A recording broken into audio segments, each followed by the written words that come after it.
All right, this is Khoodeelaar television channel only on the internet.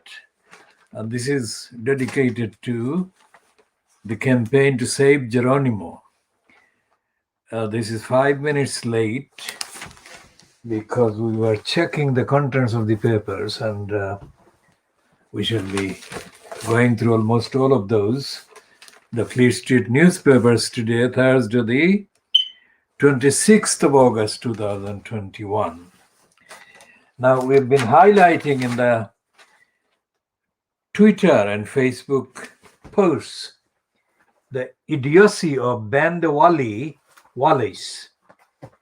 Bandawali Wallace is actually the symbol for our campaign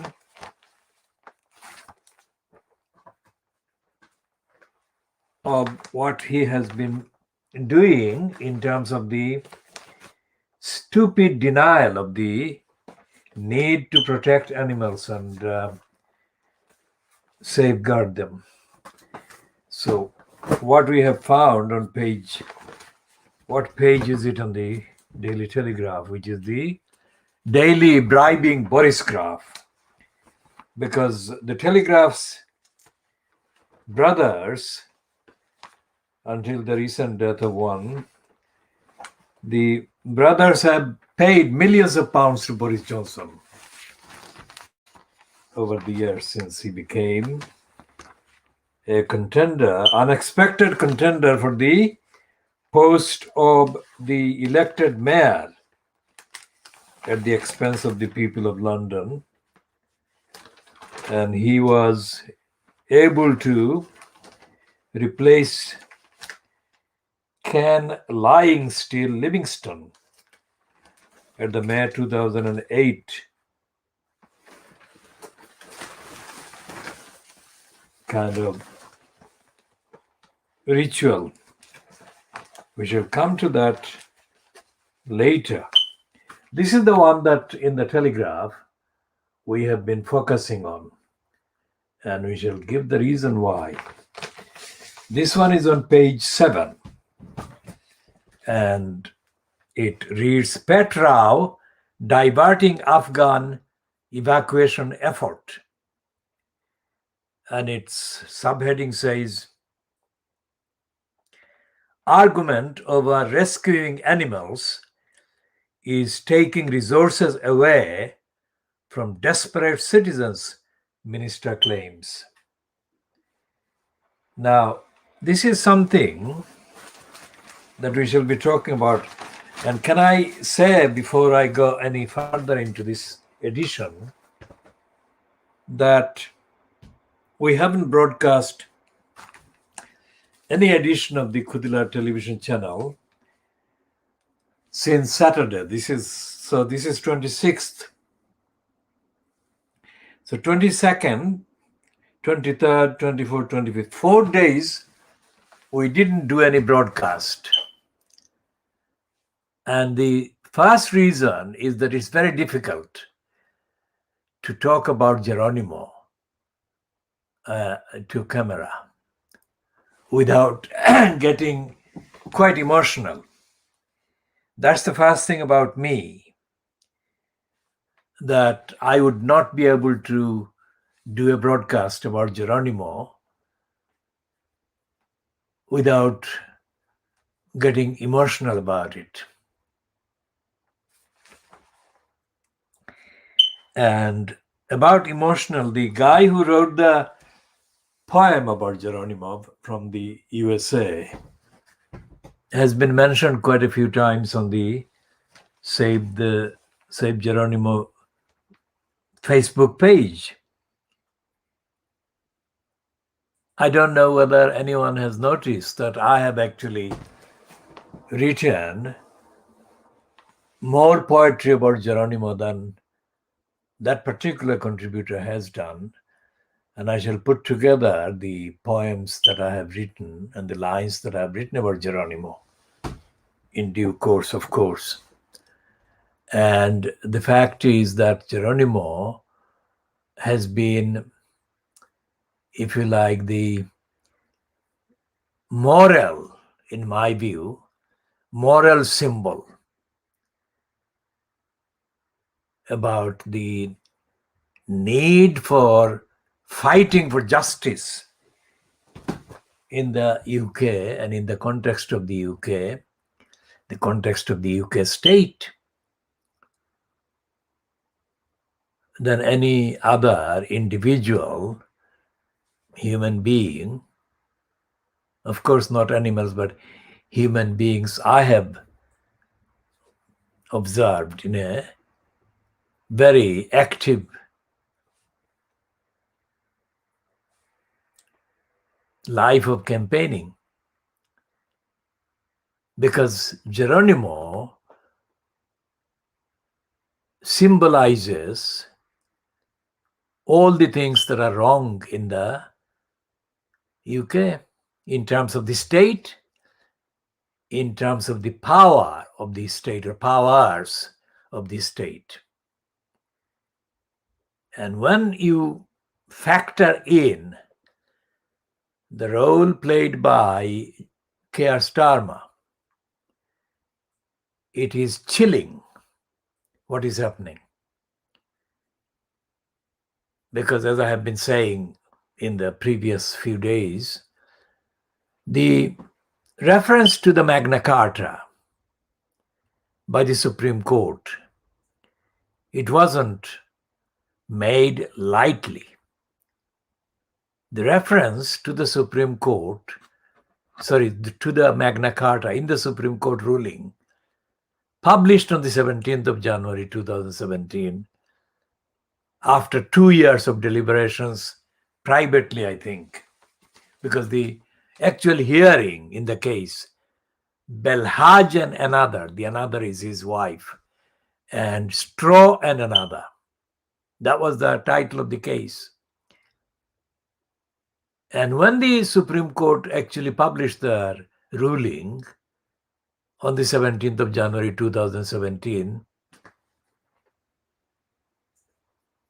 their kind of decision to so clearly refer to the Magna Carta represents two things. One is that in the 800 years since that particular text was composed or written, there has been nothing. 800 years have passed. Think about that, 800 years since 1225. Nothing has happened in the English jurisprudence, that is the reasoning given in the judgments. That is one summary, brief way of understanding jurisprudence. So you can go back over 800 years and you can check all the written references to the concept that that particular quotation from the Magna Carta actually refers to. Justice, the concept of justice. When Helen stands with that placard, Justice for Geronimo, it actually goes back to 1225, 800 years. And this week, the Times columnist has said, the one that I shall get the name in a minute. He has said about Keir Starmer that Keir Starmer remains mainly an enigma. That is the headline. And it is absolutely true. Because Keir Starmer, when he readily endorsed the murder plot against Geronimo, he did a severe injustice to the cause of justice, due process, rule of law, Magna Carta. Can I just say to those who are newcomers to the discourse in the law. And this is going to be mainly based on the law. And as I say, this is a unique discourse because there exists no program like this that actually goes so deep into the reality of the law and the kind of inherent drawbacks and defects in English law, which is supposed to be superior to so many other systems in the world.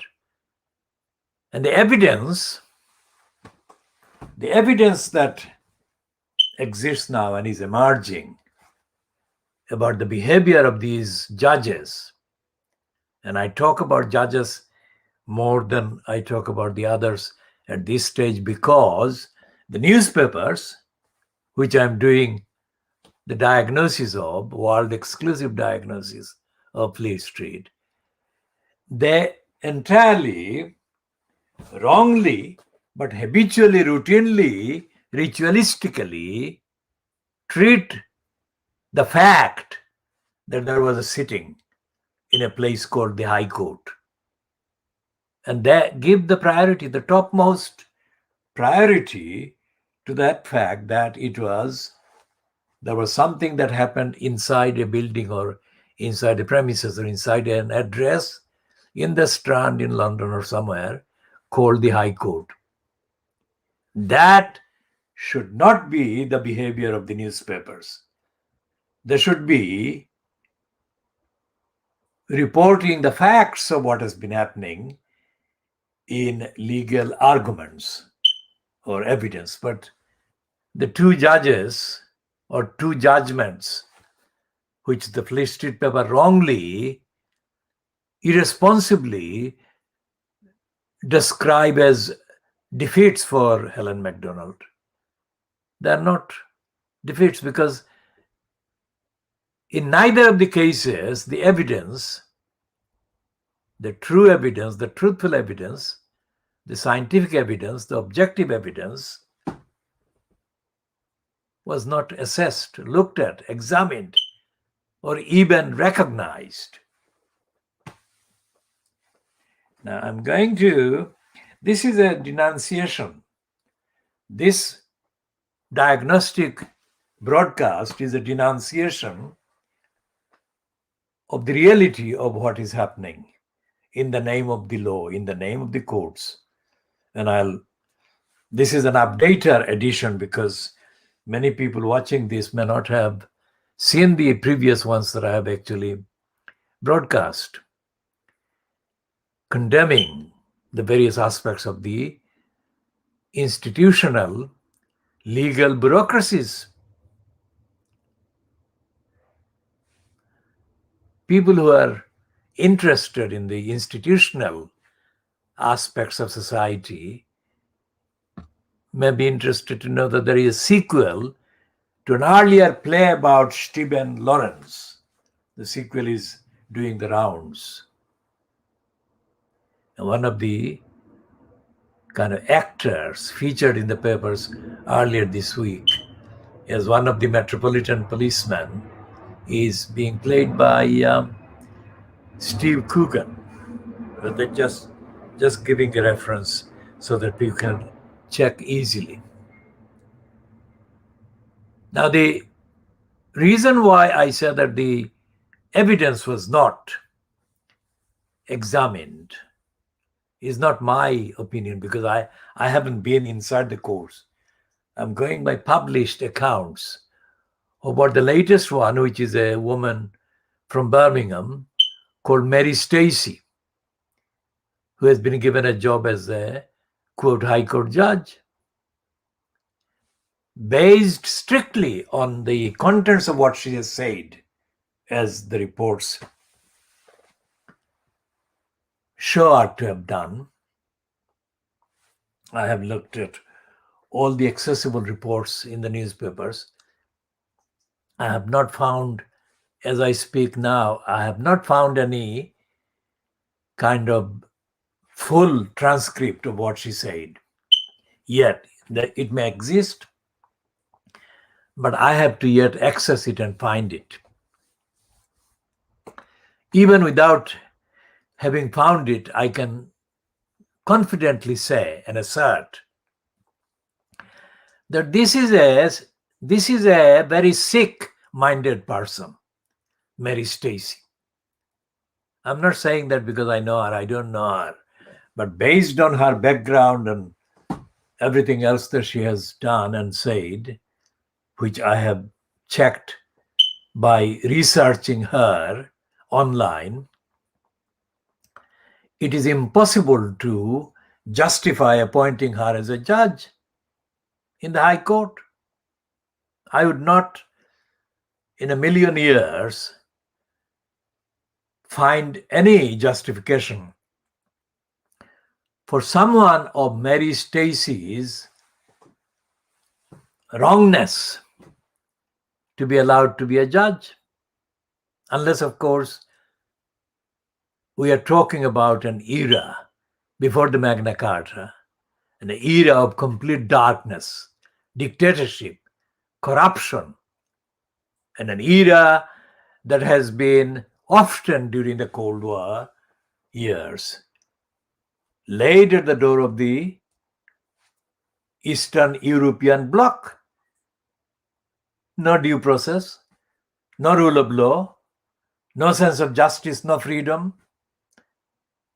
Czechoslovakia, Alexander Dubček, a highly enlightened individual, was reduced to a status where he was being treated by the state as a moron because he had the audacity. He had the audacity to resist the lies and the denials. So Alexander Dubček. So when I say that Geronimo is a symbol of the struggle for justice, I mean that. I mean the writings of Alexander Solzhenitsyn against the Stalinist repression. This is the kind of society that Geronimo is faced with. Geronimo is not facing a democracy. Geronimo is not being subjected to open, systematic plot to be murdered for being innocent.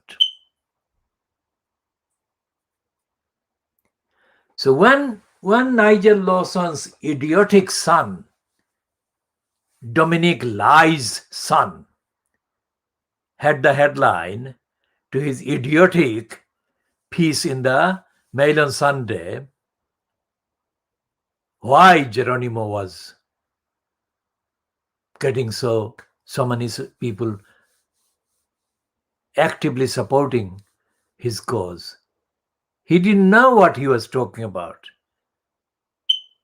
Dominic Lai's son is a dummy, as is Ben Wallace, as is, of course, useless Eustace, and as, of course, he is the congenital liar Boris Johnson. These are not my words. Boris Johnson has been described by the woman who was French ambassador to the UK for several years, Sylvie Barman, who is a career diplomat, but now she's, I think, resigned or retired from diplomatic service in the French state's cause. She told the Times newspaper earlier this year that Boris Johnson, of course, Boris Johnson is a congenital liar. And she hastened to say that Boris Johnson had caused, Britain to scuttle itself, mess itself up. I mean, what did the people of this country do to deserve a regime that is fronted by Boris Johnson, a cabal, which has got so many people like Ben Wallace, by George Eustace,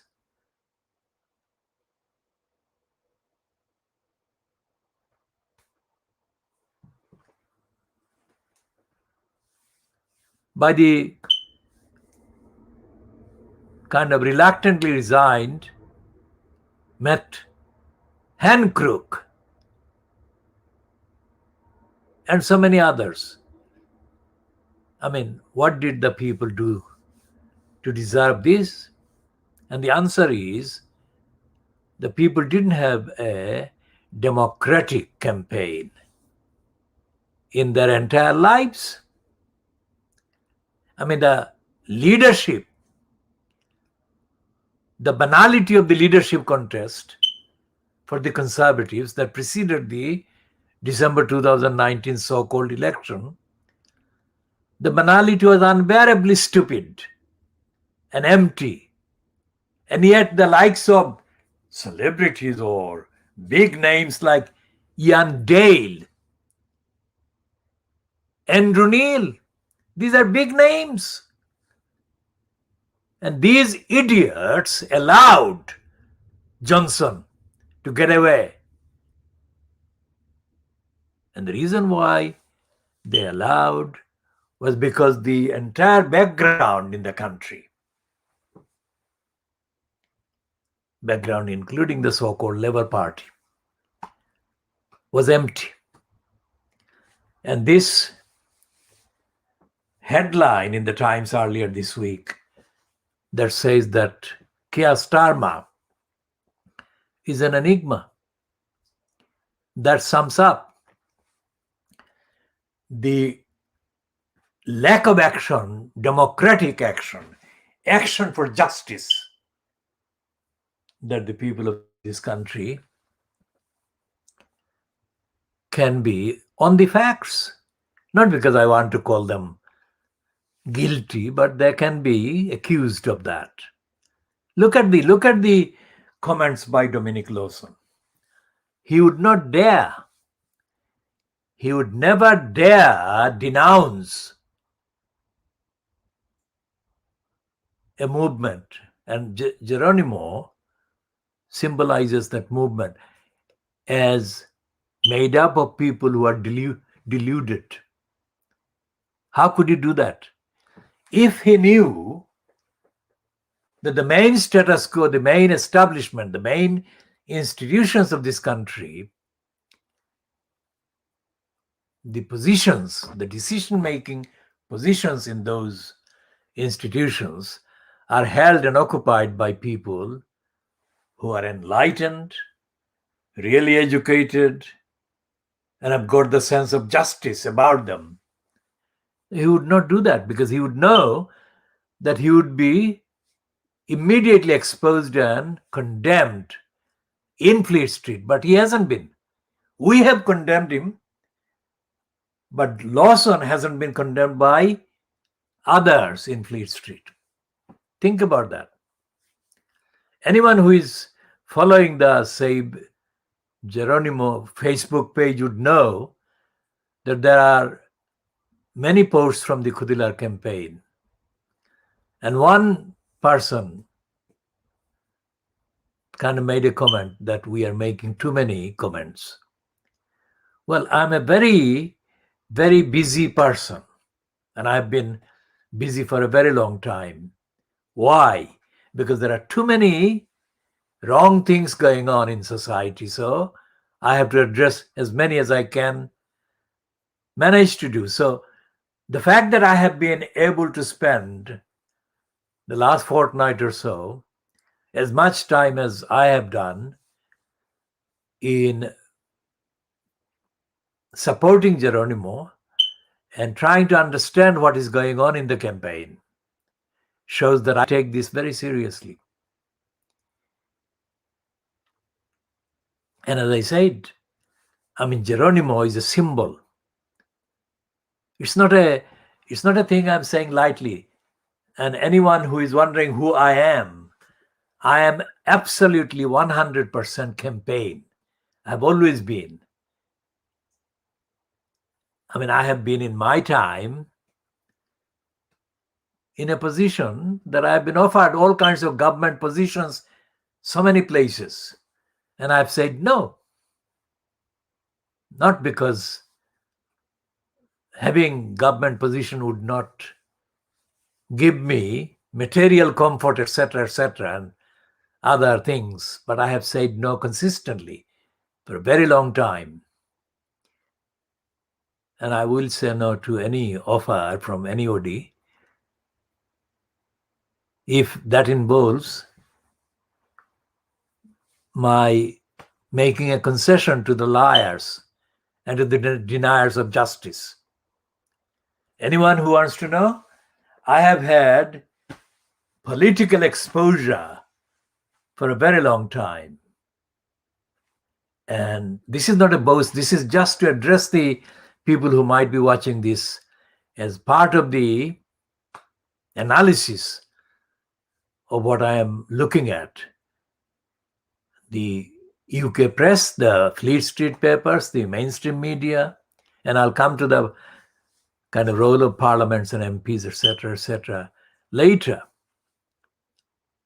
I have absolutely never needed to kind of ingratiate myself to anybody. I have been the receiving, if you like, end of all kinds of offers, and I have said no.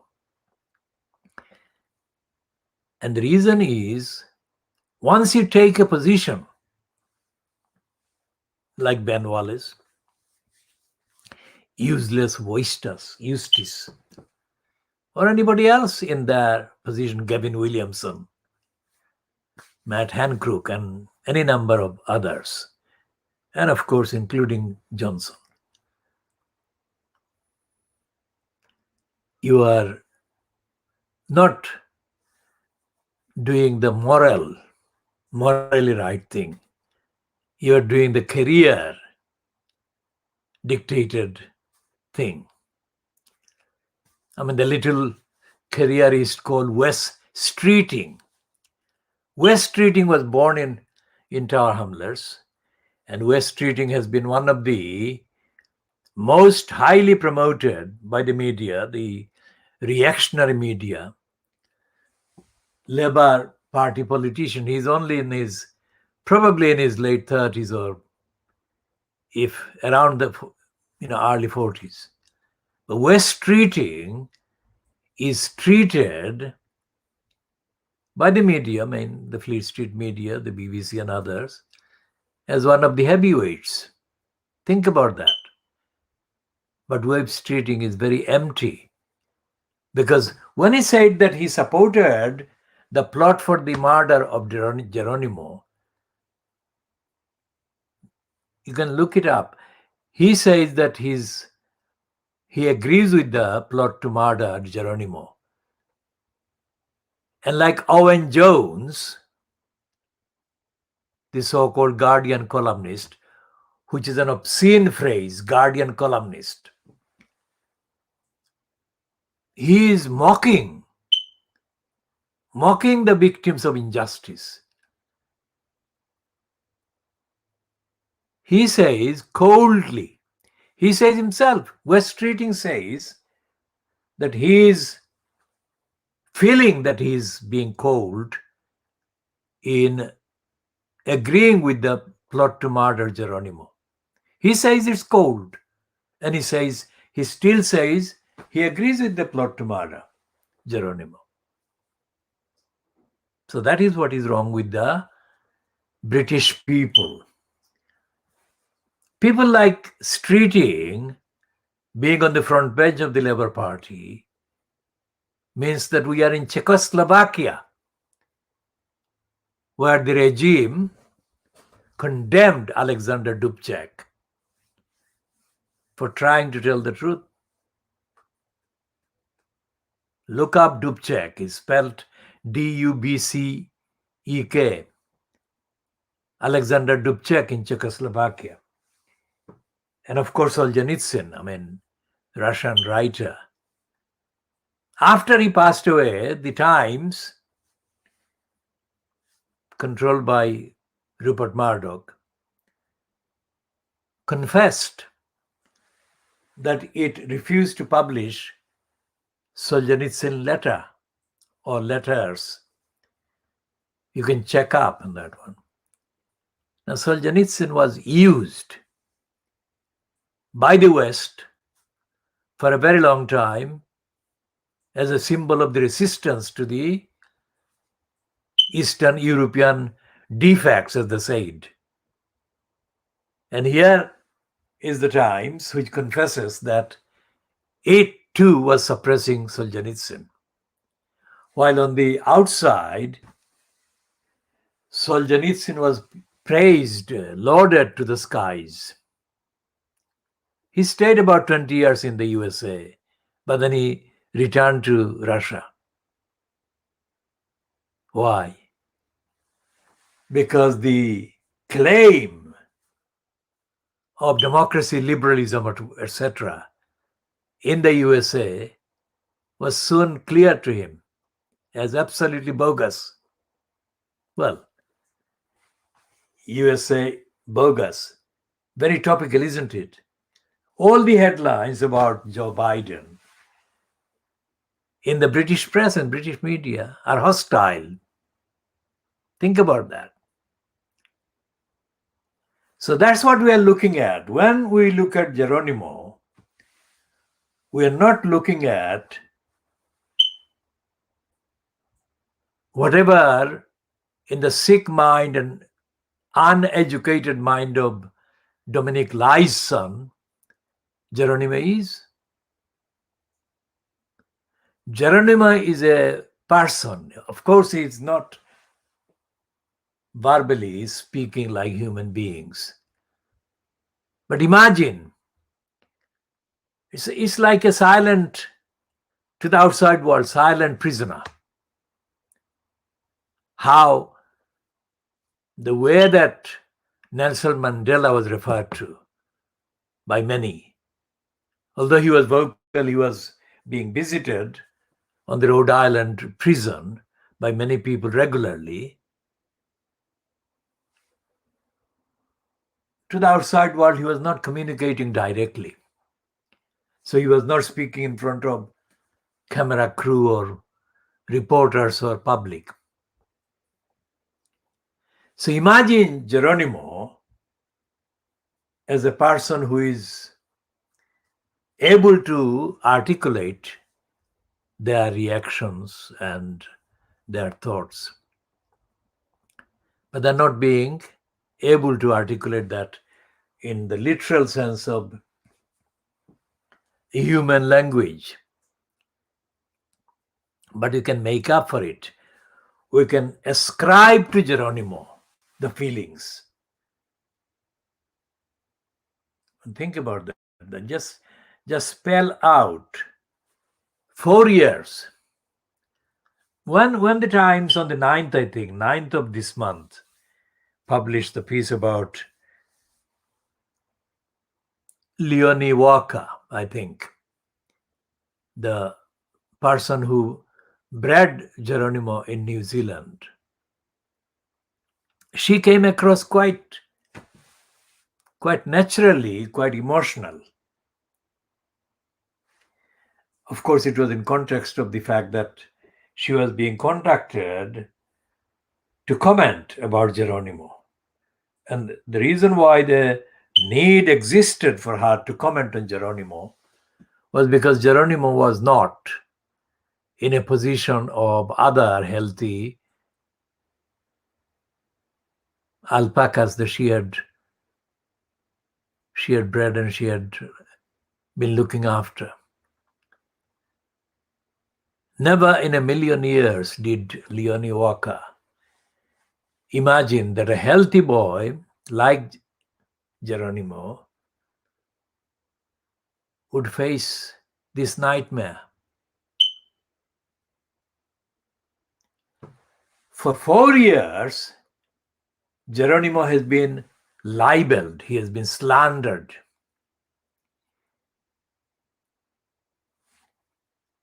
As has Helen. 4 years. And the British newspapers have kept it quiet, have in the main suppressed it. How can a human being like Helen be repeatedly called a liar, which is what DEFRA has been doing? 4 years. She is not a burglar. She is not a criminal. So why have they been calling her a liar? Which is what they have been doing. Why? Where is the justice? I've tried to explain the application of the Supreme Court's quotation of the Magna Carta to Helen's case. And at this stage, so far, I don't know anything about the details of what court cases she has been actually involved in. And I have not spoken to any of her lawyers. She has referred to her good legal team, but I don't know who they are she's referring to. I only know about the one that has been mentioned in the case of Mary Stacey, which is Catherine McGuy, quote, QC. But I haven't had access to any real statements by even Catherine McGuy. As I said, I haven't had access to the transcripts of the records of any of the cases. Having said all of that, my purpose is not kind of vague. My purpose is that whatever has happened in the court cases so far is only a small amount, or only a small kind of set of things that can be done legally. And when I say legally, I include, I don't say solely, but I include the role of the formal sitting courts and court officers. And as I've been saying to people in the posts on the Save Geronimo Facebook page, legal action doesn't start or end with a sitting in the court room or in the court building. So you can rewind and you can hear what I've said again. Legal action, which I have been having to do for a very long time, and successfully, because I'm not a campaigner doing the campaign for the money. So I don't look at how much I will earn by doing a campaign. Never. What I do is, this is what is illegal, and I'm going to expose the illegality. And I have got people out of jails and whatever. I don't know the numbers because it's been a long time, long campaign. And I get people out of troubles, and I never count how much they would spend in hiring a formally licensed law trader, which is what I call barristers, licensed law traders. License. They are not upholders of justice, but they are license holders. Think about the difference. So I don't know what legal actions have been taken so far by Helen or on her behalf. I don't care who has done what, because my focus is not on them. My focus is on what we can do, still do, to defend Geronimo legally. And the legality, I shall do the listing. The legality is that despite the fact that Brexit has happened, in the words of Boris Johnson, let's get Brexit done, The UK is not out of the international organizations. The European Union is only one international organization that the UK was a member of, but the UK remains, which is another thing that I've been highlighting. People may get kind of wondering, why is he referring to all these things? And the simple answer is that if you genuinely believe that Geronimo deserves justice, and if you are dedicated, because many of the people posting on the Facebook page for Geronimo say that they are watching him in his kind of confined space on the camera, and they would like to do that forever. If you genuinely believe that Geronimo is a brilliant person, lovely boy, innocent boy, and all the other things, then you must do absolutely everything legally, and you must not treat anything I'm saying as being kind of avoidable. I'm not. Think about what I'm saying and think if you have done the things that I'm saying should be done. If you have done those, then of course you can ignore what I'm saying. But I doubt that you have done that, because I have looked at the posts on the Save Geronimo Facebook page and I can't find anything being said by anybody else similar to what I'm saying. Think about that. And the reason why they're not saying anything similar to what I'm saying is because they are intellectually confined, and the kind of conditioning is to defer to the government, defer to the MPs, and so on.